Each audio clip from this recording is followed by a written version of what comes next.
The Gospel of Philip is an ancient text discovered in the famous Nag Hammadi library in Egypt in 1945. This discovery included a series of Gnostic manuscripts that revolutionized the study of early Christianity. These texts, hidden in caves to avoid destruction, represent beliefs that challenged the orthodox teachings of the Church and were considered heretical. The Gospel of Philip, in particular, attracted much attention due to its esoteric references and mentions of Mary Magdalene, making it one of the most discussed and studied Gospels. The text dates back to the 2nd century, although it was translated into Coptic, the Egyptian language, from its original Greek. It was not included in the biblical canon, meaning the Church did not recognize it as part of the official Holy Scriptures. For centuries, the content of this Gospel was lost to humanity, although some mentions of its existence appear in the writings of Christian authors who opposed Gnostic beliefs. The lack of direct access to these texts led to speculations and misunderstandings about their content. The Nag Hammadi library contains a total of 52 treatises, many of them related to Gnosticism, a religious movement that proposed the idea that secret knowledge, gnosis, was the key to salvation. Gnostics were seen as heretics by Orthodox Christians because their focus was more on inner enlightenment and less on faith and traditional rituals or church authority. Among these texts, the Gospel of Philip stood out not only for its Gnostic content, but also for its cryptic message about the relationship between Jesus and Mary Magdalene. The early church, in its process of consolidating Christianity, had to contend with a great diversity of beliefs. Gnostic texts like the Gospel of Philip were considered dangerous because they offered alternative interpretations of Jesus' life and Christian teachings. These writings suggested that only a few could attain true knowledge, which contrasted with the universal message of Orthodox Christianity, which preached salvation for all through faith in the sacraments. It is likely that the Gospel of Philip was used by small groups of Gnostic Christians who met clandestinely due to persecution by the official church. These groups shared texts like Philip's and other apocryphal Gospels, which circulated in a limited and secretive manner to avoid their destruction. The recovery of these texts, centuries later, opened a new window into the understanding of early Christianity and the diversity of beliefs that existed in its early years. Today, the Gospel of Philip is studied by theologians and historians seeking to understand the alternative currents within Christianity more deeply. The rediscovery of Nag Hammadi not only added a new dimension to the understanding of early Christianity, but also sparked public interest, eager to learn less orthodox and more mystical versions of Jesus' life and teachings. The Gospel of Philip does not follow the narrative format of the canonical Gospels found in the Bible, such as Matthew, Mark, Luke, and John. Instead of presenting a chronological story of Jesus' life, this Gospel is a collection of sayings and reflections on spiritual themes. This makes it a less accessible text for modern readers, but its mysterious style is also part of what makes it so fascinating. Often, the phrases are not connected, leading many scholars to think that the text is a compilation of different sources or doctrines. The format of the text reflects its Gnostic approach, where the emphasis is on revealing deep and hidden knowledge about the spiritual nature of the human being and their relationship with the divine. This type of writing did not aim to teach through simple stories or parables, as the canonical Gospels do, but rather sought to challenge the reader's mind, leading them to reflect on their own existence and their search for truth. The themes of enlightenment, duality, and transcendence are central in the Gospel of Philip. Another distinctive aspect of this Gospel is its frequent use of metaphors and allegories to communicate spiritual truths. The images of marriage, union, and separation are common and are used to symbolize the relationship between the divine and the human, as well as the union between soul and spirit. Often, these concepts are difficult to understand outside of the Gnostic context, adding a veil of mystery to the text. However, for those seeking an esoteric understanding of the Christian faith, the Gospel of Philip offers profound reflections on the path to enlightenment. Although the title of the text bears the name of the Apostle Philip, there is no clear evidence that this disciple of Jesus is the real author. In fact, the apostle is only mentioned briefly in the Gospel, and his name seems to have been used more as a symbolic or representative figure than as direct authorship. This was common in ancient writings, where texts were attributed to revered figures to give them greater authority and weight within certain religious circles. The Gospel of Philip contains about 15 sayings of Jesus, but unlike other apocryphal Gospels, such as Thomas, it does not focus exclusively on the words of the Master. Instead, these quotes are interspersed with more philosophical and mystical concepts.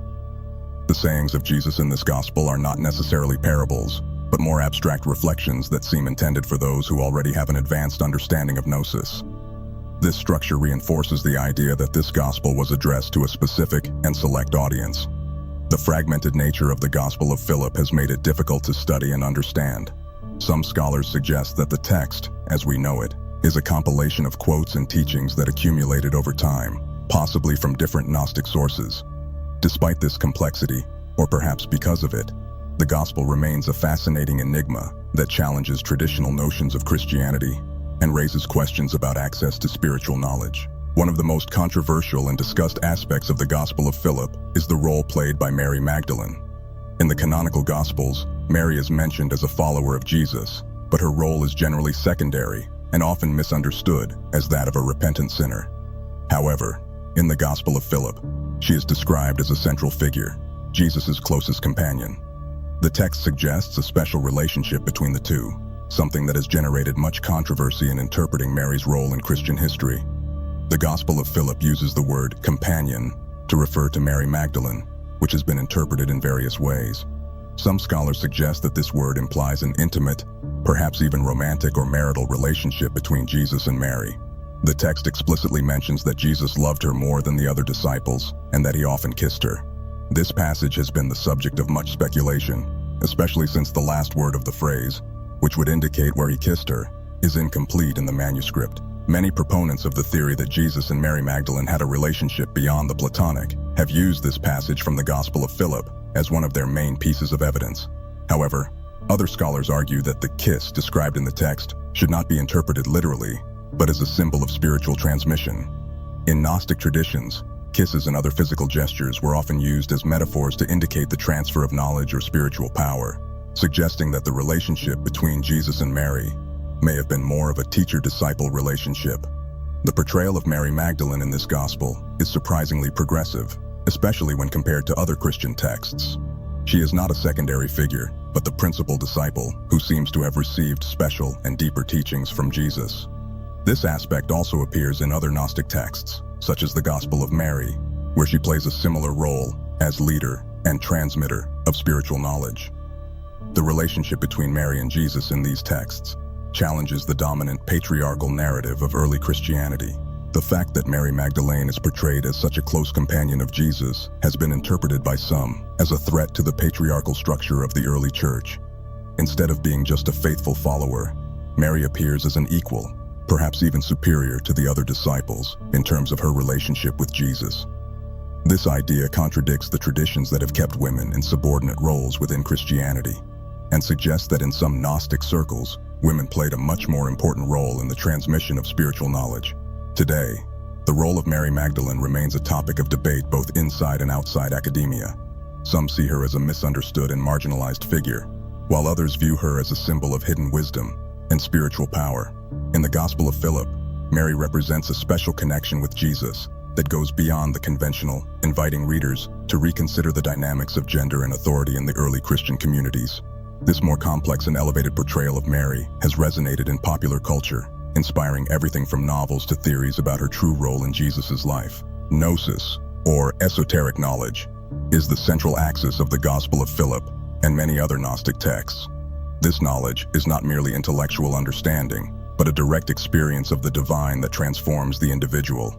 For Gnostics, salvation was not achieved through faith in dogmas or external rituals, as taught by the Orthodox Church, but through an internal awakening to spiritual truth. This gnosis is what allows humans to free their souls from the limitations of the material world. The Gospel of Philip, like many other Gnostic writings, offers an alternative approach to traditional Christian theology. While the Church emphasized the need for faith in Jesus' resurrection and obedience to the sacraments, the Gnostics believed that the path to salvation lay in deep knowledge of the divine nature of the human being.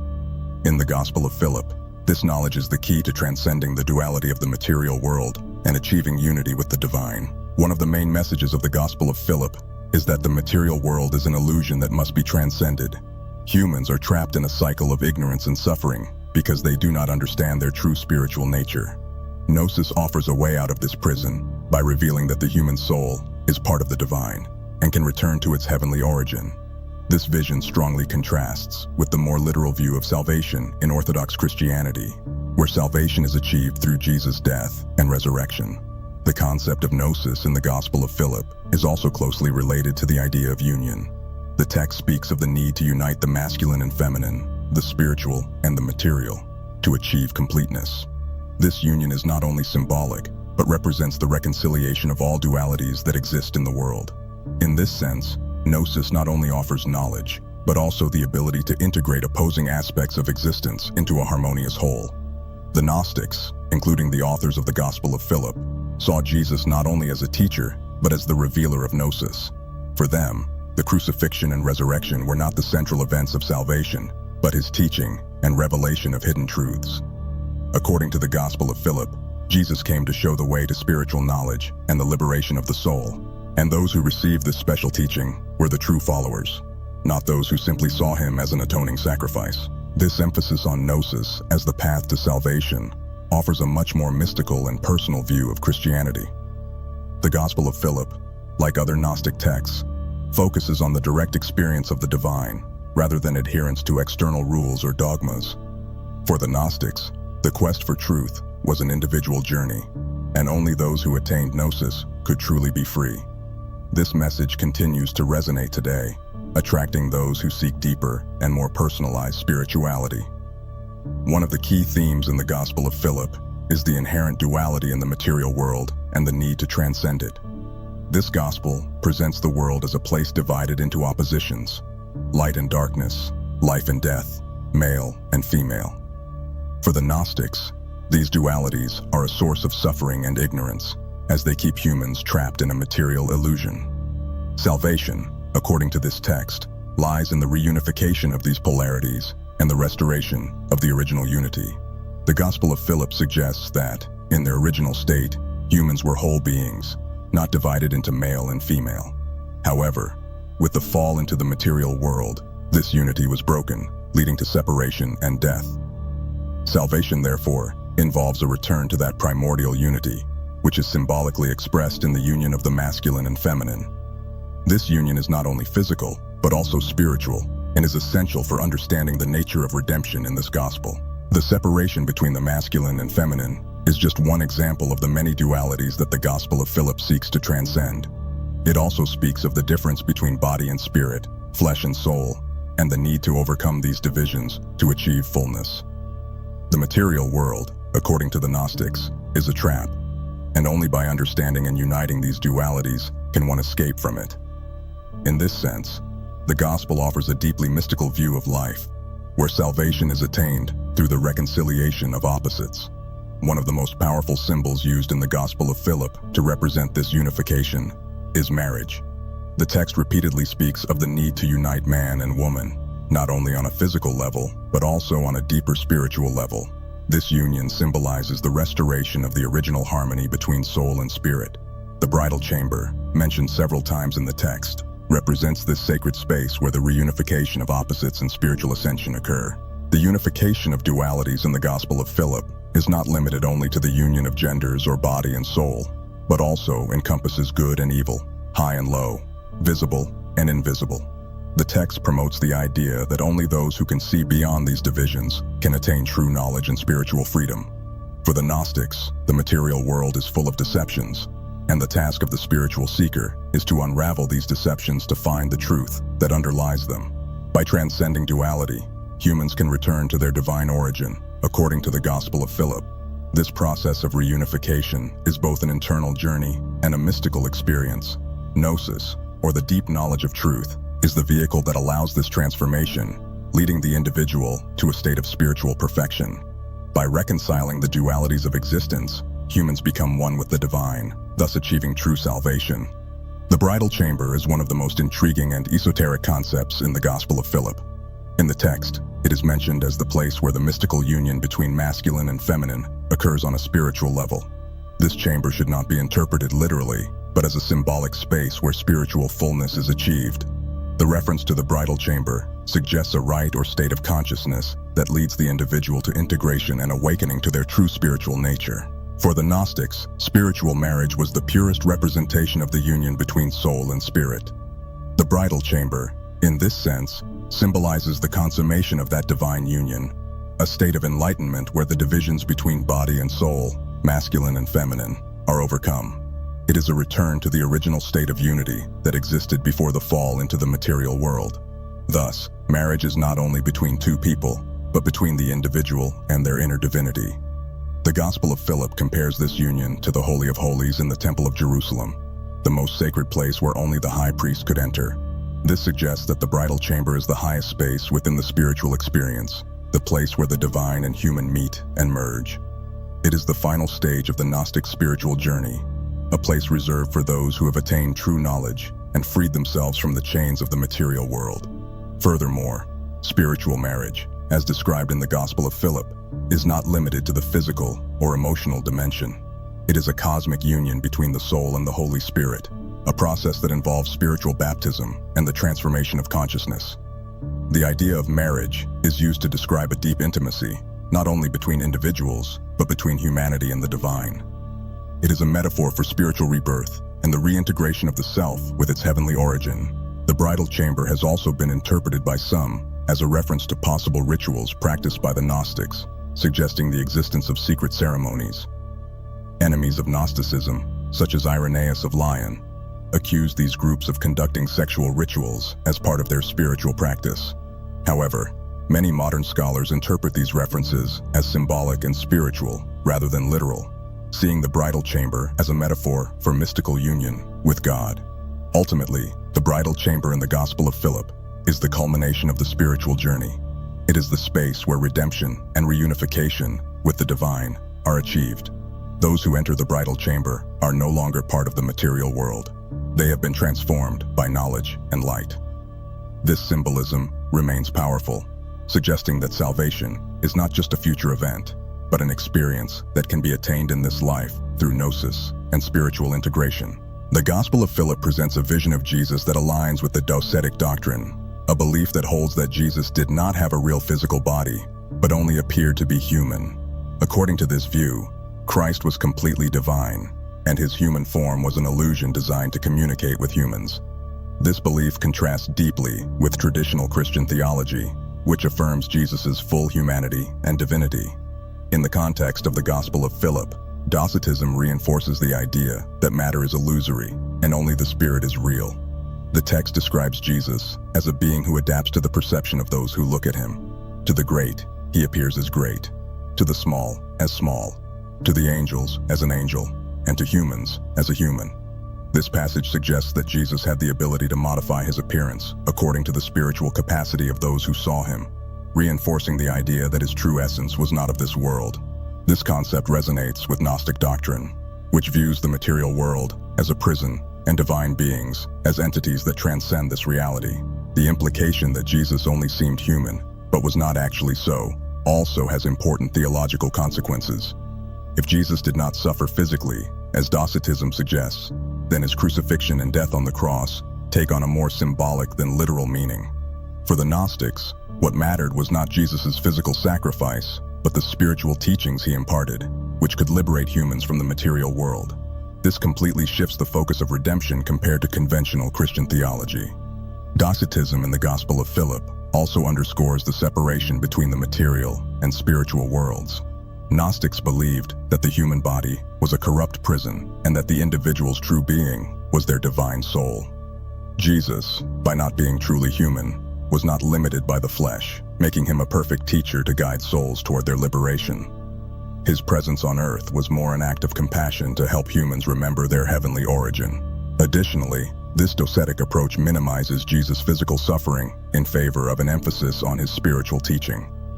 Rather than focusing on his death and resurrection as physical events, the Gospel of Philip invites readers to contemplate his Gnostic message of unity and knowledge.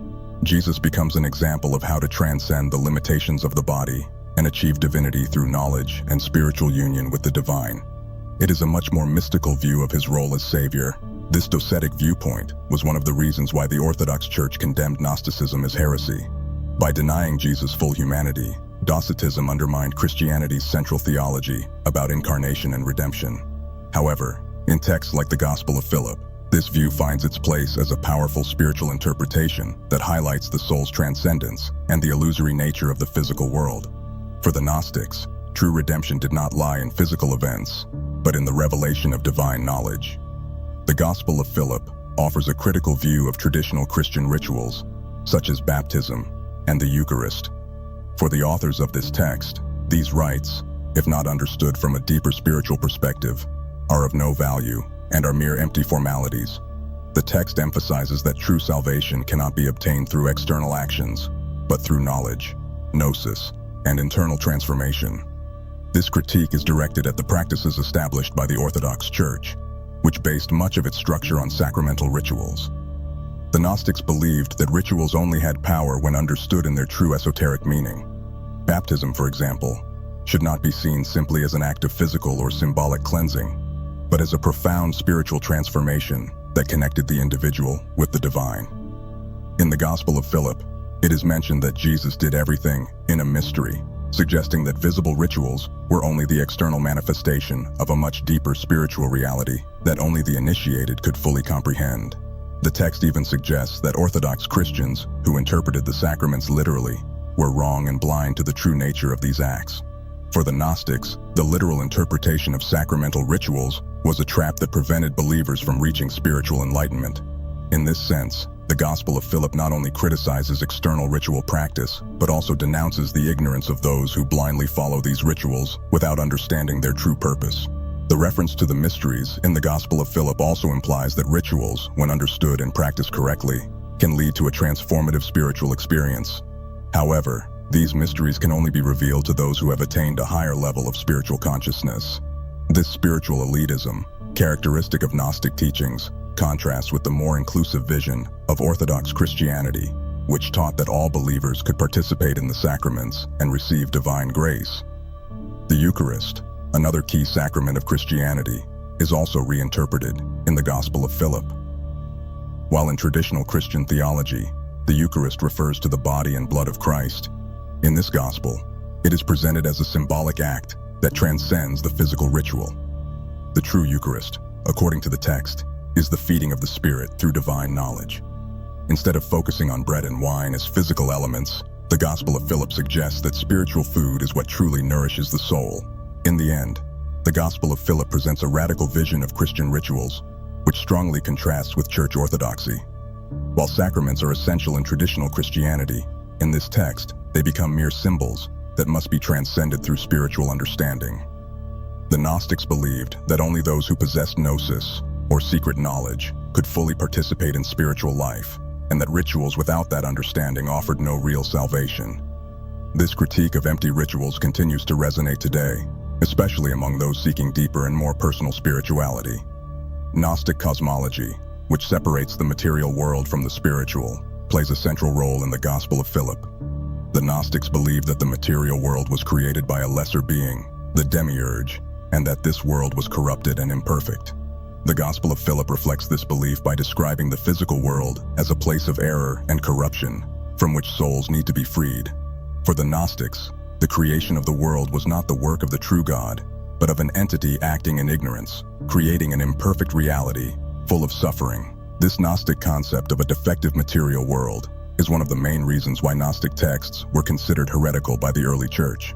In Orthodox Christianity, the world is God's creation, and although tainted by original sin, it remains good in essence. However, for the Gnostics, the material world is a trap, a prison created by the demiurge to keep souls confined. Liberation is only achieved by obtaining knowledge of the true divine nature of the human being, which allows transcendence of the physical world. The Gospel of Philip presents the material world as a mistake that must be overcome through gnosis. Humans, being trapped in physical bodies, live in an illusion created by the demiurge. This dualistic vision of the material and spiritual worlds is characteristic of Gnostic thought. The body, according to the Gospel of Philip, is a prison that must be abandoned, and true life only begins when the soul is freed from its physical bonds. This liberation is achieved through the knowledge of hidden truth, which reveals the true divine nature of the soul. Another key aspect of Gnostic cosmology in the Gospel of Philip is the idea that the spiritual world, or the pleroma, is the true home of the human soul. The pleroma is described as a place of fullness and perfection, in contrast to the material world, which is imperfect and corrupt. The Gnostics believe that humans have a divine spark within them, originating from the pleroma, and that the goal of spiritual life is to return to that state of perfection through gnosis. This vision of the pleroma and the return to the divine origin is fundamental to understanding the message of the Gospel of Philip. The distinction between the demiurge and the true God is another important feature of Gnostic cosmology that appears in the Gospel of Philip. The demiurge, who is the creator of the material world, is seen as an ignorant and often evil being who does not understand the true nature of the divine. The Gnostics viewed the demiurge as the God of the Old Testament, a being who imposes laws and punishments, while the true God of the pleroma is a being of pure light and knowledge. This division between the demiurge and the true God is key to understanding why the Gnostics rejected Hebrew scriptures and Orthodox doctrines. In summary, the Gnostic cosmology in the Gospel of Philip offers a radically different view of creation and material reality. While traditional Christianity sees the world as a good creation of God, the Gospel of Philip presents it as a defective place, created by a lesser being. Only through gnosis, secret and esoteric knowledge, can humans free themselves from this material prison and return to their true home in the pleroma, the realm of the divine. This dualistic vision remains one of the most distinctive and controversial aspects of Gnosticism. The Gospel of Philip, like many other Gnostic texts, presents ideas that resonate with Eastern philosophies such as Hinduism and Buddhism. One of the most evident parallels is the belief in the duality between the material and spiritual worlds, and the need to transcend this duality to achieve salvation. In Hinduism, this idea is reflected in the concept of Maya, the illusion that covers spiritual reality. Similarly, the Gospel of Philip describes the material world as an illusion created by the demiurge, from which humans must free themselves to attain gnosis. Detachment from the material world is another point of connection between the Gospel of Philip and Eastern traditions. In Buddhism, detachment is fundamental to the path toward enlightenment. The Gospel of Philip, in turn, promotes a vision in which attachment to the material is an obstacle to true spiritual realization. Only those who understand the illusory nature of the world can escape its bonds and achieve union with the divine. This teaching reflects a similar approach to Buddhism, which views detachment as a way to break the cycle of suffering and attain nirvana. The idea that the human soul is divine and destined to return to its spiritual origin also finds parallels in Eastern philosophies.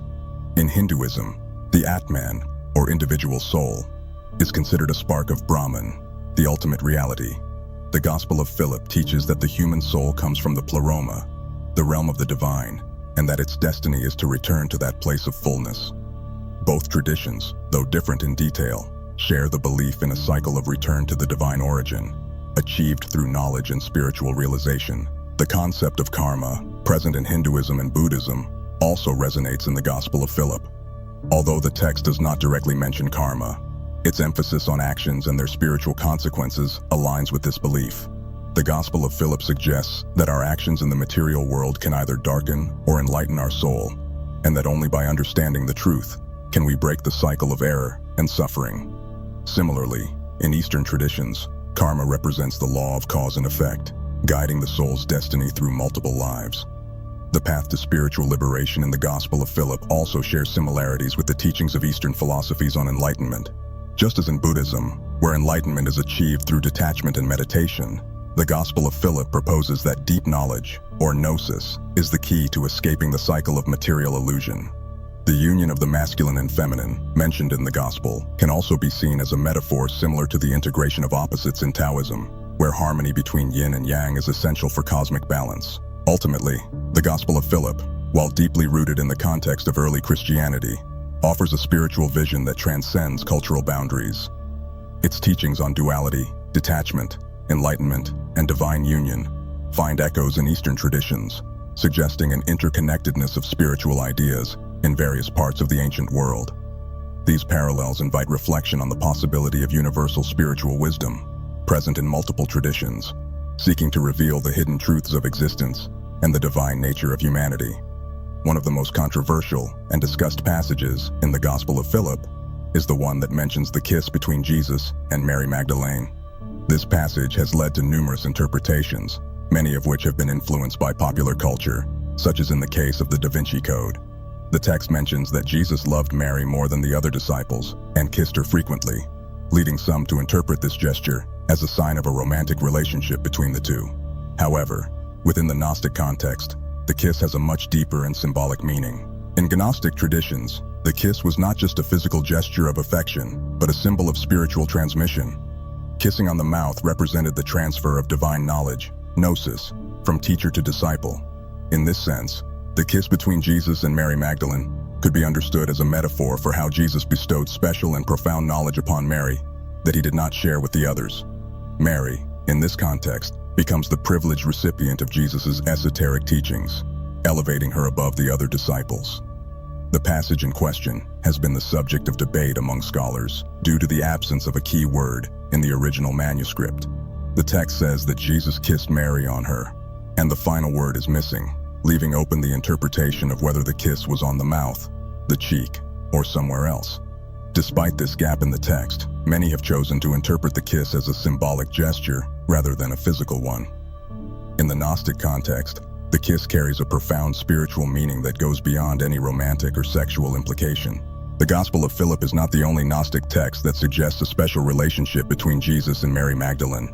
Other texts, such as the Gospel of Mary, also present her as Jesus' favorite disciple, to whom he entrusted the deepest teachings.